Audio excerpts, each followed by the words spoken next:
My fiancée asked for a break before our wedding. I drove 4 hours to confront her. When I discovered she'd been with her ex this whole time, I returned the ring and left her crying. But then, her friend revealed a dark secret I never expected. I'm 29 years old. I work in digital marketing, and I still can't believe how all of this ended. Like 6 months ago, I was engaged, planning my wedding, choosing the venue for the reception, and all those things that are supposed to be the best moments of your life, you know? And now I'm here trying to understand how I went from being about to get married to being completely alone and feeling like an idiot for not seeing the signs earlier. My name is Alex, and I guess I should start from the beginning, or at least from when I met Rachel. It was like 3 years ago at a mutual friend's party. One of those casual gatherings where you don't expect to meet anyone special, but you end up having the best conversation of your life with someone you just met. She was 24 at the time. I was 26. And there was something about the way she talked about her plans, her dreams, that made me think, okay, this girl is different. We spent the whole night talking, exchanged numbers, and basically from that moment on we were together. It wasn't one of those complicated relationships full of drama. Honestly, it was pretty normal at first. We'd go out on weekends, watch shows together, met each other's families, the whole package of a healthy, functional relationship. After 2.5 years, I proposed to her. I did it at the beach where we'd had our first real date. Nothing too elaborate, but I thought it was romantic and meaningful, and she said yes without hesitating for a second. She cried. I almost cried too, though I'm not going to admit that to anyone else. And for the next few months, everything seemed to be going perfect. We started planning the wedding. She was super excited looking at dresses and checking out flower options. I was more focused on the budget and making sure we didn't spend all our savings on a single day, but we were still on the same page, or so I thought. Things started getting weird like in March of this year. Rachel told me she wanted to go visit her family in her hometown for a few weeks, basically where she'd grown up before moving to the city for college. I said, sure, no problem, go spend time with your family. I didn't think anything weird about it because she'd always been close to her parents and siblings. But then, like 2 days before she was supposed to leave, she told me something that left me completely confused. We were having dinner at my apartment. Nothing fancy. I just ordered Chinese food and we were watching something on Netflix. And suddenly she paused the show and said, Hey Alex, I think I need some time to think about us, about the wedding, about everything. I just sat there with a spring roll halfway to my mouth thinking, what the hell is happening? I asked her what she meant exactly by that. If I'd done something wrong, if she was having doubts about getting married, and she just kept saying it wasn't anything specific, that she just needed space to clear her mind. The thing is, when someone tells you they need a break right before going on a trip, you already know something else is going on, right? But me, like an idiot, I wanted to trust her and I told her, okay, take your time, but let's stay in touch. She nodded, gave me a kiss on the cheek. Yeah, on the cheek, not even on the lips, and left 2 days later. The first few days she'd send me normal messages, things like, hi, I got here okay. It's hot here. I miss the city. Those kinds of generic messages that don't really say anything important. I'd respond, trying to be cool and not overwhelm her, but inside I was going crazy, wondering what was really happening. And then, like a week after she left, the messages became less and less frequent. I'd text her good morning and she'd respond hours later with just an emoji. I'd ask her how she was and she'd leave me on read. I tried calling her a couple of times and she didn't answer, which was super weird because Rachel always answered her calls. It was something I liked about her, that she never left me hanging. 2 weeks passed, then 3, and I basically didn't know anything about her. I'd text her, hey Rachel, are you okay? Do you need anything? Can we talk? And nothing. Complete silence. My friends told me something was definitely wrong. My friend Kevin literally told me, bro, she's ghosting you while you're engaged. That's not normal. And Morgan, another one of my friends, was more direct and told me, wake up, Alex, she's with someone else and doesn't have the guts to tell you. I didn't want to believe them. I kept thinking that maybe she was going through something difficult and just needed space. But deep down I knew they were right. After almost a month of this horrible silence, I decided to do something I probably shouldn't have done, but I felt like I had no choice. One Friday morning, I got in my car, a 2018 Honda Civic I'd barely finished paying off, and drove 4 hours to Rachel's town. I didn't tell her I was coming, didn't text her. I just went because I needed answers and couldn't keep waiting.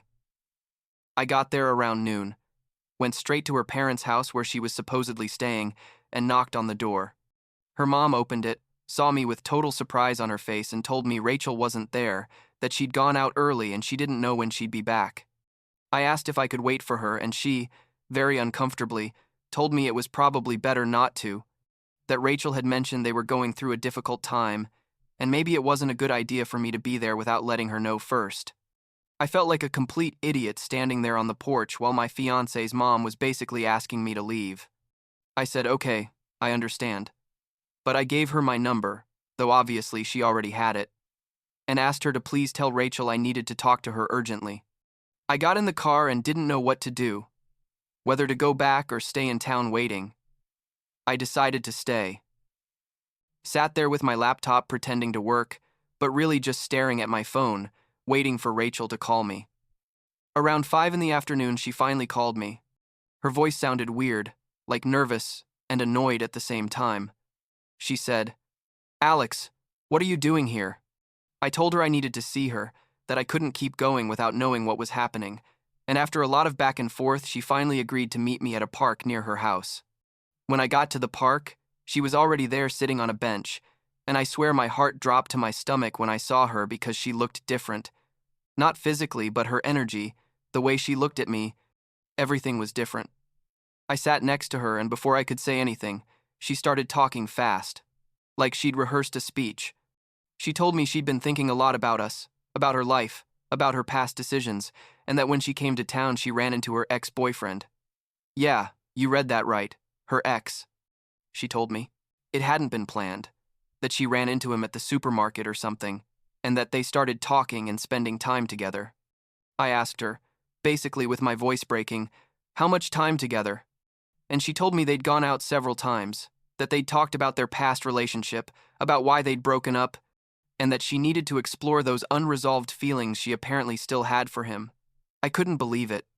There was my fiancé, the person I was going to marry in a few months, telling me she'd been basically dating her ex while completely ignoring me. I said, "Rachel, we're engaged, we were going to get married. How can you do this to me?" And she just kept saying she was sorry, that it hadn't been her intention to hurt me, that she just needed time to understand what she really wanted. I asked her if there was anything physical between her and her ex, if they'd kissed or more, and she stayed quiet for a few seconds that felt like an eternity, and then said, "Yes, we kissed, but nothing else happened." I got up from that bench so fast I almost got dizzy. I told her I couldn't believe she'd done this to me, that she'd lied to me, that she'd left me waiting like an idiot while she was exploring her feelings for another guy. She started crying, saying she was sorry, that she was confused, but I didn't want to hear any more. I told her I was leaving, that I needed time to think about all of this, and I left the park, leaving her sitting there crying. I drove back to the city the longest 4 hours of my life, crying sometimes, hitting the steering wheel other times, feeling a mix of rage, sadness, and a sense of betrayal I'd never felt before. The next few weeks were horrible. I didn't know what to do, whether to officially break up with her, whether to give her another chance, whether to wait for her to decide what she wanted. Rachel would send me occasional messages saying she needed more time, that she was still in her town figuring things out, and I didn't respond much because honestly, I didn't know what to say to her. My friends told me to break up with her already, that it was obvious she didn't value me, that I didn't deserve to wait for her. But a part of me, the stupid part that still loved her, I wanted to believe that all of this was a temporary nightmare and that eventually she'd realize that I was the one she wanted to be with. About 6 weeks passed since I went to her town, almost 2 months since she'd originally left, and I was starting to accept that our relationship had probably ended even though we hadn't made it official. I was in my apartment on a Saturday afternoon, watching sports and eating pizza straight from the box because I didn't even bother using plates anymore, when suddenly I heard someone knocking on my door. I opened it, and it was Rachel. standing there with a suitcase and a smile like nothing had happened. She said, "Hi, Alex, I'm back." And before I could react, she was already inside my apartment looking at the mess, because, yeah, I hadn't cleaned much in those weeks, and saying things like, "Wow, this needs cleaning." And then she started talking about the wedding like the last 2 months hadn't existed. She was saying things like, "So, I was thinking maybe we should change the flower color to something lighter, and did you confirm with the DJ yet? Because we need to do that soon." I just stood there, literally with my mouth open, trying to process what was happening. I said, wait, are you serious right now? After everything that happened, you're going to act like nothing happened?" And she looked at me confused and said, "Well, I already resolved what I needed to resolve.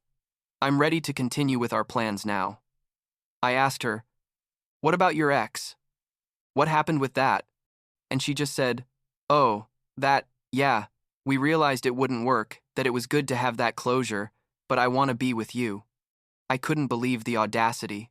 Honestly, I said, "Rachel, you disappeared for 2 months, you completely ignored me, you told me you were exploring feelings for your ex, you kissed him after telling me that, and now you come back expecting everything to continue like before?"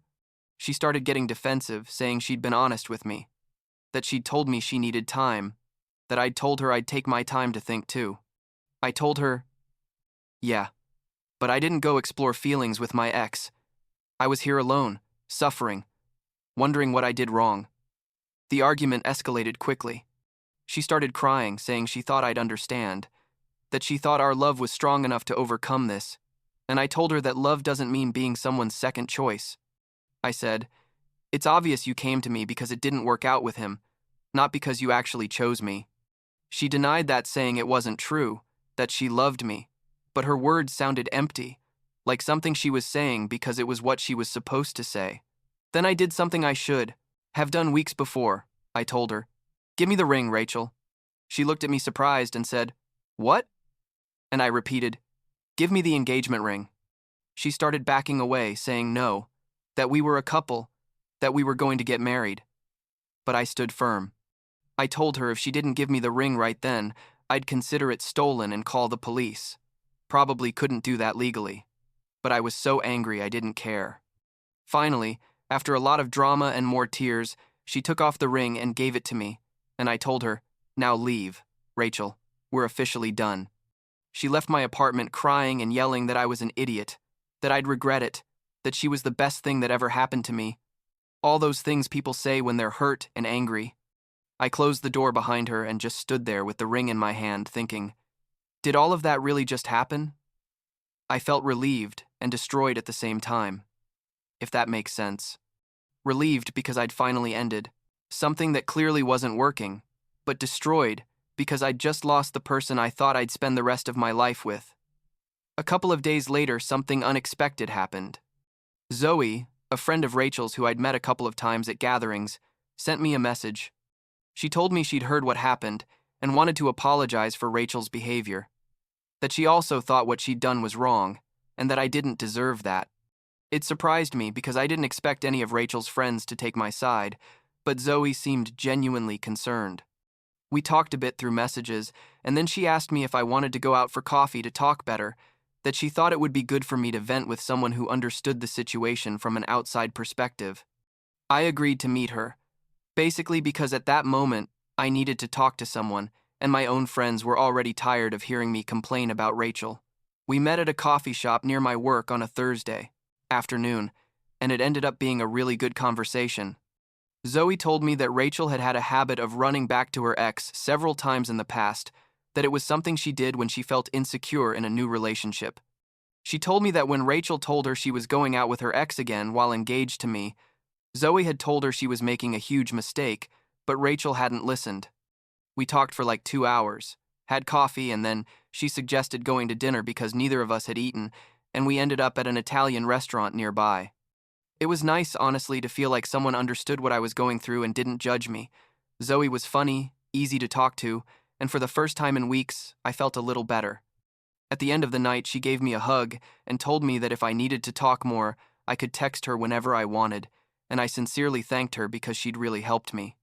What I didn't expect was that Rachel would somehow find out that I'd gone out with Zoe. I don't know if Zoe told her or if someone saw us and told her, but like 3 days later, Rachel showed up at my apartment, furious. She knocked on the door, banging, so hard I thought she was going to break it, and when I opened it, she immediately started yelling at me. She told me, how dare I go out with her friend, that I was a traitor, that she'd been right to doubt me.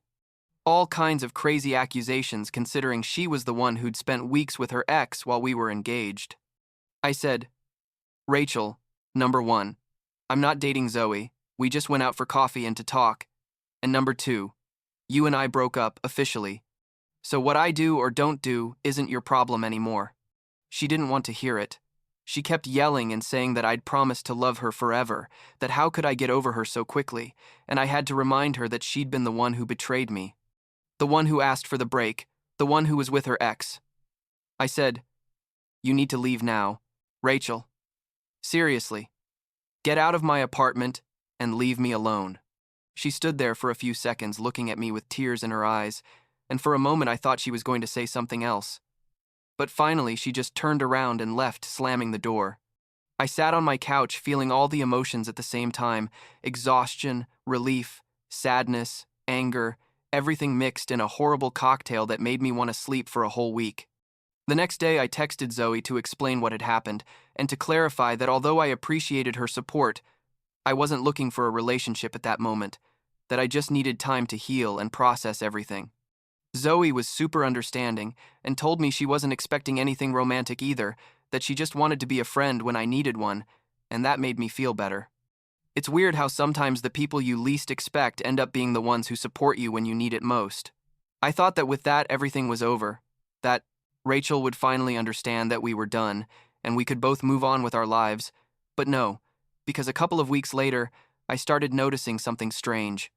I'd see her in places where I was, the supermarket near my house, the gym I went to, even once I saw her standing across the street when I left my office. At first I thought they were coincidences, like she lives in the same city, she can be in the same places. But when it happened, the fourth or fifth time, I realized she was following me. I sent her a message saying, Rachel, I know you're following me. You need to stop this right now. It's weird, and it's not okay. She denied everything, saying I was paranoid, that she had the right to be wherever she wanted, but I knew the truth. I considered calling the police, but decided I'd first try to handle this myself. I sent her another more direct message saying that if she didn't stop following and harassing me, I was going to take legal measures, and I think that finally scared her enough because after that she stopped appearing. Now, like 6 months after this whole mess, I can say I'm okay, or at least better than I was.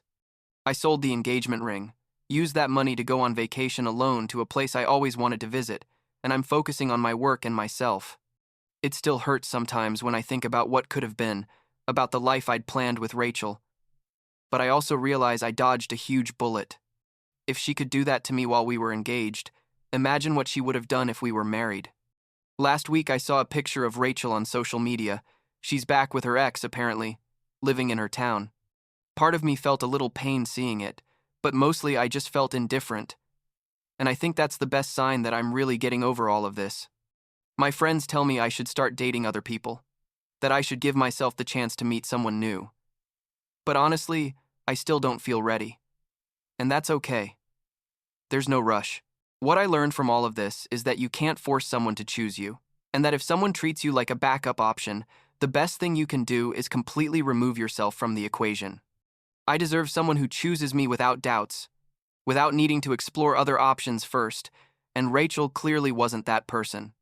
It hurts to accept it, but it's the truth, and sometimes the truth hurts, but it also sets you free.